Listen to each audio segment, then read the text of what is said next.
अस्सलाम वालेकुम। मेरा नाम आफ्ताब अहमद है और मेरी उम्र 45 साल है।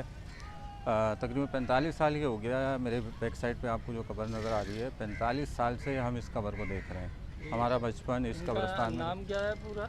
इनका नाम है सीमाब अकबर आबादी। ये अल्लामा अकबर इलाहाबादी के रिलेटिव्स में से हैं, ठीक है। और इन्होंने पाकिस्तान के लिए बड़ी बेबहा ख़िदमत सर अंजाम दी हैं, जिसमें सबसे जो इनका बेहतरीन काम है वो ये है कि अरबी, फ़ारसी, उर्दू के अंदर इन्होंने कुरान पाक के तर्जुमे किए हैं, ठीक है। और प्राइड ऑफ परफॉर्मेंस हैं, सदाकती अवार्ड बड़ा उसने कारकर्दगी इनको मिला हुआ है। और पहले इनके रिलेटिव्स यहाँ आया करते थे और इसे एक मज़ार की शक्ल भी दी गई थी, लेकिन चूँकि ये मज़ार मैनेजमेंट कायद-ए-आज़म ग्राउंड के अहाते में वाक़या है, इसलिए उसे मज़ार मैनेजमेंट ने उस अहाते को गिरा दिया है, क्योंकि ये मज़ार मैनेजमेंट की हदूद है। और इसमें एक पुराना कब्रिस्तान हुआ करता था 1950 का आबाद करदा। यहाँ वो कब्रिस्तान आबाद किया गया था 1950 में। तो उसमें तमाम कब्रें ढा दी गई, कुछ गिर गई, कुछ खस्ता हालत थी, ख़राब हो गई, ख़त्म हो गई। लेकिन इस कब्र को छोड़ दिया गया है क्योंकि ये एक पाकिस्तान का कीमती सरमाया है, ठीक है। इनकी बेबहा पाकिस्तान के लिए खिदमात हैं। अच्छा, इन्होंने कोई दीनी और उसमें इस्लामी कहते हैं कि देखिए, हमारी मालूमात तो यही है कि इन्होंने जो है कुरान पाक का अरबी, फ़ारसी और दीगर ज़बानों में तर्जुमा किया। तो मैं समझता हूँ कि इससे बड़ी कोई दीनी खिदमत नहीं है कि इतना बड़ा कारनामा है ये भी कि फ़ारसी के अंदर किसी और लैंग्वेज के अंदर आपने तर्जुमे किए हुए हैं, ताकि लोगों के लिए रहनुमाई हो सके, वो अपनी ज़बानों में उसे समझ सकें।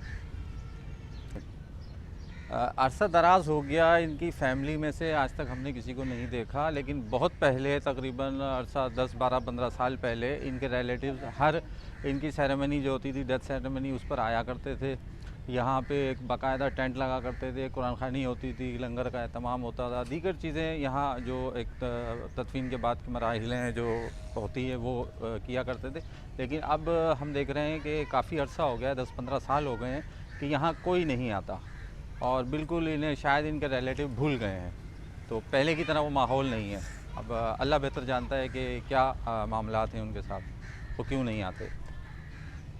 जैसा कि आप इस कब्र की हालत देख रहे हैं, ये कई दफ़ा मिस्मार हो चुकी है। पानी की वजह से, धूप, गर्मी, इस पे कोई तवज्जो नहीं दी गई इनके रिलेटिव्स की वजह से। 10-15 साल हो चुके हैं, तो जिसकी वजह से कई दफ़ा ये कब्र जो है ढह चुकी है, गिर चुकी है। कभी मज़ार मैनेजमेंट इसको बना देती है, कभी अहले मोहल्ला ताउन करके इसमें 4 ब्लॉक लगा के इसको खड़ा कर देते हैं। जैसे आप देख रहे हैं, इसकी तख्ती भी नहीं लगी हुई है। ये अभी हाल ही में बनी? हाँ, ये कुछ अर्सा पहले ये तख्ती लगाई गई है। इस तख्ती की बैक साइड पे अगर आप देखेंगे तो हाँ, इस पर पूरी हिस्ट्री लिखी हुई थी, इनकी हिस्टोरिकल हिस्ट्री जो है वो लिखी हुई थी, लेकिन अब वो नहीं है। अब वो मिट चुकी है, ख़त्म हो चुकी है, क्योंकि ये तख्ती नहीं लगवाई गई है। जैसा कि मैंने आपको बताया कि इस कब्र की नए सिरे से एक तामीर हुई है और ये तख्ती नहीं लगी है। तो इस तख्ती की बैक साइड पर एक और तख्ती हुआ करती थी, जिस पर इनकी हिस्टोरिकल हिस्ट्री मौजूद थी कि इन्होंने क्या क्या कारहाय नुमाया सर अंजाम दिए हैं। तो लेकिन वो तख्ती जो है वो ख़त्म हो चुकी है, ठीक है।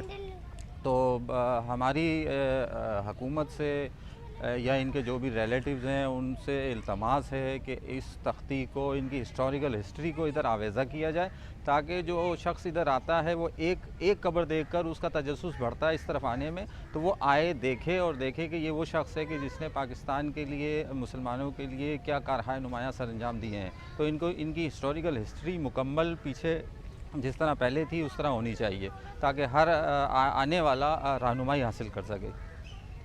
तो ये कब्र का ये अहाता इतना ही बड़ा था या इससे बड़ा होता था? नहीं, कब्र की अपनी जगह तो यही थी, लेकिन इसके गिर्द एक मज़ार की इसे शक्ल दी गई थी। इसमें अहाता बनाया गया था, तकरीबन कब्र से 15-15 फीट दूर जो है एक बाउंड्री खींची गई थी, उस पर जंगला, गेट वगैरह सब कुछ लगाया गया था, ताकि इनके रिलेटिव कोई आते हैं, उन्होंने ही करवाया था, ताकि वो आएँ तो उन्हें एक सेफ़ साइड मिल जाए बैठने की, उठने की, और जो भी उन्होंने यहाँ मामलात करने होते हैं, कुरान ख़ानी वगैरह, उनके लिए एक बेहतरीन जगह मिले। लेकिन चूँकि मैंने आपको बताया कि मज़ार मैनेजमेंट की हदूद में ये है, इसलिए यहाँ कंस्ट्रक्शन करना ममनू है। कौन से मज़ार की? कायद-ए-आज़म मज़ार मैनेजमेंट अथॉरिटी, ठीक है। अच्छा। ये जिना ग्राउंड कहलाता है, मशहूर जिना ग्राउंड जिसमें जलसे वगैरह होते हैं, उसमें ये कब्र वाक़या है, ठीक है, वो सबसे ऊँची वाले हिस्से पर।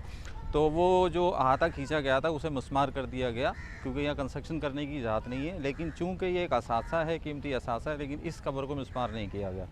अच्छा, मेरी इस गवर्नमेंट से या इनके जो रिलेटिव्स हैं उनसे इल्तमास है कि इसकी हिफाजत कीजिए। ये कीमती असासा हैं और इनके कारहाय नुमायाँ हैं, उनको उजागर कीजिए। आपसे जो बन पड़ता है इनके लिए कीजिए, ठीक है। इस कब्र के इर्द गिर्द कुछ ऐसा सिस्टम बनाइए, कोई छोटी सी लाइब्रेरी, कहीं मकान किराए पे लेके कुछ करके इधर एक लाइब्रेरी बनाई जाए, ताकि इनकी जो कुतुब हैं, इनके जो तर्जुमे हुए हुए हैं, उनसे लोग इस्तिफ़ादा हासिल कर सकें, ताकि इनका जो नाम है जो ख़त्म हो चुका है सिवाय हिस्टोरिकल हिस्ट्री के अंदर, उसको उजागर किया जाए और इनकी तालीमात से लोग फैज़याब हो सकें।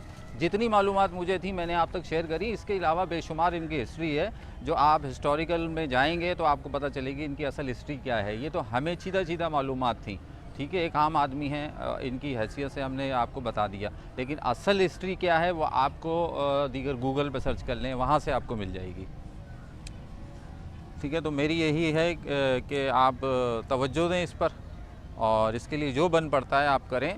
इसे भुलाएं नहीं, ये भुलाने वाली चीज़ें नहीं हैं, ये कीमती असासा होते हैं।